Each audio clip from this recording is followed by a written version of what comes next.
আজকে রান্না করব সাদা আলুর দম। আলুগুলো দেখুন আমি ছোট ছোট করে অনেকগুলো আলু কেটে নিয়েছি, 4-5টা। এই সাদা আলুর দম লুচি দিয়ে খেতে খুব ভালো লাগে। এই সাদা আলুর দম বানাতে লাগছে বেশি কিছু উপকরণ লাগে না। নুন লাগবে, 5 ফোড়ন, কাঁচা লঙ্কা, শুকনো লঙ্কা, তেজপাতা, সামান্য তেল দেবো আর ঘি লাগবে। এখন গ্যাসটা আমি জ্বালিয়ে নিই, খুব তাড়াতাড়ি হয়ে যাবে, একদম চট জলদি রান্না। দেখুন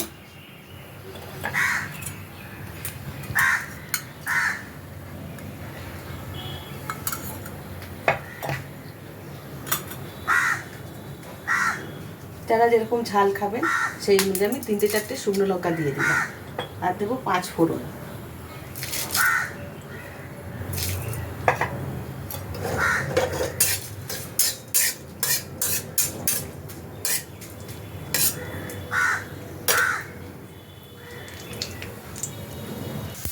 ফোড়নের মধ্যে আমি এই আলুগুলো সব দিয়ে দেবো।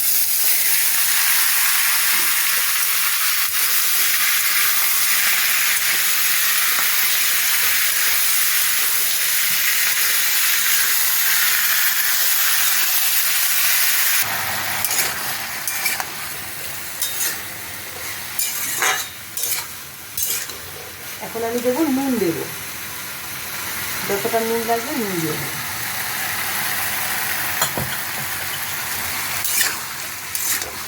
এখন দেবো জল।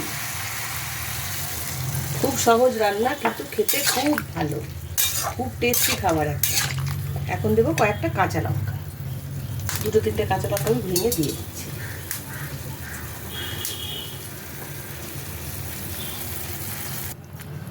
আলুগুলো সিদ্ধ হওয়া পর্যন্ত আমি এখন ঢেকে রাখবো, 5 মিনিট ঢেকে দিই।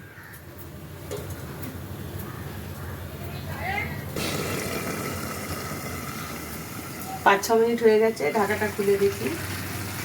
দেখে মনে হচ্ছে রেডি হয়ে গেছে। আলুটা সিদ্ধ হয়েছে তো দেখি। হ্যাঁ, আলু সিদ্ধ হয়ে গেছে। একটু ভেঙে চুড়ে দেবো আমি আলুগুলো, লঙ্কাগুলো একটু ছেঁকে দেবো। এখন দিয়ে দেবো আমি 2 চামচ ঘি দেবো, এই ছোটো চামচে 2 চামচ ঘি দেবো।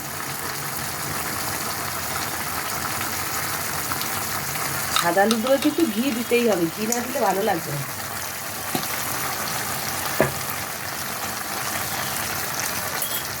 ঘি দিয়ে দিয়েছি, এখন এই নাড়াচাড়া করে আমি নামিয়ে নেব। রেডি হয়ে গেছে সাদা আলুর দম।